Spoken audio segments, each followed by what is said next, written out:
La protection de la veuve au Gabon trouve son sens dans les différents textes nationaux et internationaux adoptés par le pays, tels que le protocole de la Charte africaine sur les droits des femmes, ratifié en février 2010, la résolution 65/189 du 21 décembre 2010 de l'Assemblée générale des Nations unies qui consacre une journée entière à la veuve et à l'orphelin,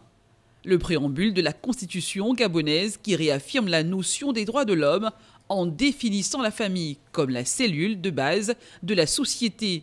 Mais surtout, la loi 2015 considérée comme une avancée majeure en matière de droit successoral au Gabon. Ce n'est pas une loi qui a été remplacée, mais elle a été tout simplement révisée et ça a permis de donner un tout petit peu de clarté sur le principe de la succession, donc ceux qui sont appelés à succéder, pour éviter justement que les frères et sœurs et consorts et tout le monde puisse rentrer dans la succession, et ça faisait l'amalgame, si bien que ça donnait des difficultés à ce qu'on puisse avoir une bonne visibilité sur les personnes qui sont appelées à succéder et permettre à ce qu'il y ait une facilité de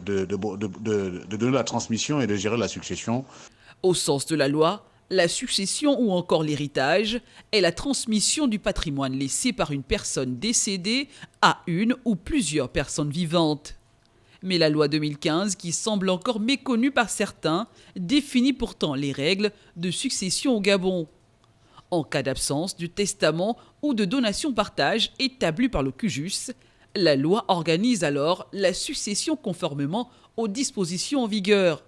Ainsi, pour une donation-partage, un ascendant peut, de son vivant, procéder lui-même à la répartition de sa succession entre ses descendants, héritiers, présomptifs, en fixant la part de chacun. À son décès, seuls les biens non compris dans la donation-partage sont comptés dans la masse successorale. Nul ne peut, par donation ou par testament, disposer de la moitié de ses biens lorsqu'il laisse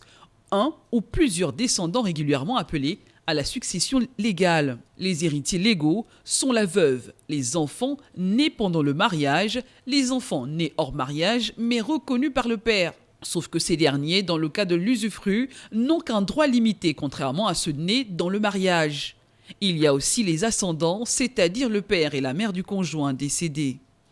La loi 2015 consacre également l'interdiction d'expulser du domicile conjugal le ou les conjoints survivants, les orphelins ou encore la mise sous séquestre des biens laissés par le conjoint en cas de tentative par un tiers de se les approprier par la force. Adoptée le 23 juin 2010 par les Nations Unies, la Journée internationale des veuves est l'occasion d'interpeller les gouvernants et la société dans son ensemble sur la nécessité de protéger la veuve, un être fragile mais souvent spolié et malmené après la mort de son conjoint.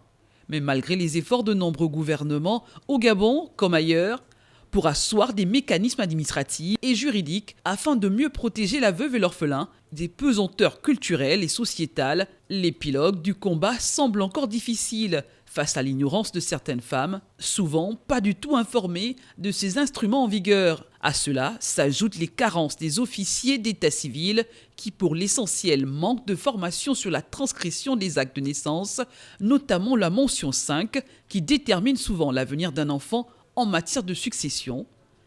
Et c'est là toute la difficulté du combat.